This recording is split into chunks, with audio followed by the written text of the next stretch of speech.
మనం ఇంతకు ముందు ఎందుకు ఇన్వెస్ట్ చేయాలో చెప్పుకున్నాం కదా, ఇప్పుడు ఎలా ఇన్వెస్ట్ చేయాలో చెప్తాను. ఎక్కడో ఎందుకు చేస్తావే, నువ్వే చెప్పావు కదా అది కూడా బ్యాంక్ లాంటిది అని.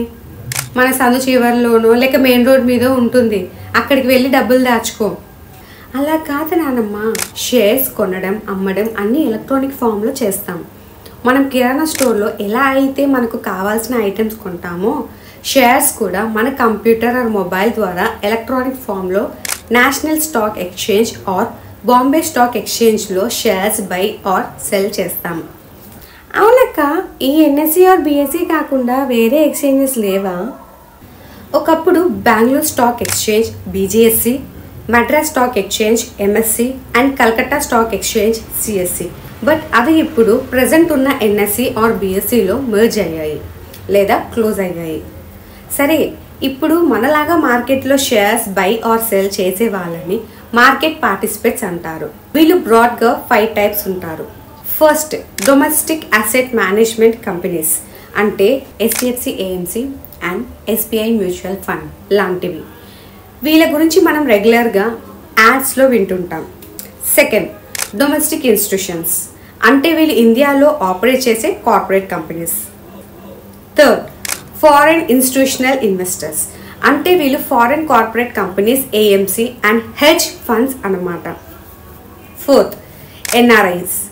వీళ్ళ గురించి మనకి తెలిసిందే, వీళ్ళు ఇండియన్స్ బట్ అవుట్ సైడ్ ఇండియాలో ఉంటారు. ఫైనల్గా నీలా నాలా షేర్స్ బై ఆర్ సెల్ చేసేవాళ్ళు, వీళ్ళని డొమెస్టిక్ రీటైల్ పార్టిసిపెంట్స్ అంటారు.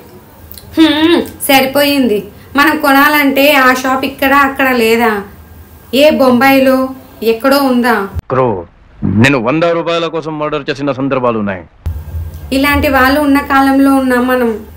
పెద్ద పెద్ద కంపెనీస్ అంటున్నావు, తెల్లోళ్ళు అంటున్నావు, ఇక్కడి నుంచి అమ్ముతారు కొంటారు అంటున్నావు. రూపాయితో వ్యాపారం అంటే మీలాంటి వాళ్ళని ఊరికే మోసం చేసే వాళ్ళు ఎంతో మంది ఉంటారు. ముఖం చూస్తే నేను వాడు మంచోడో మోసగాడో ఇట్టే చెప్తాను. మరి వీళ్ళెవరో కంప్యూటర్లో మొబైల్లో ఉంటే వాళ్ళని ఎలాగే నమ్మటం?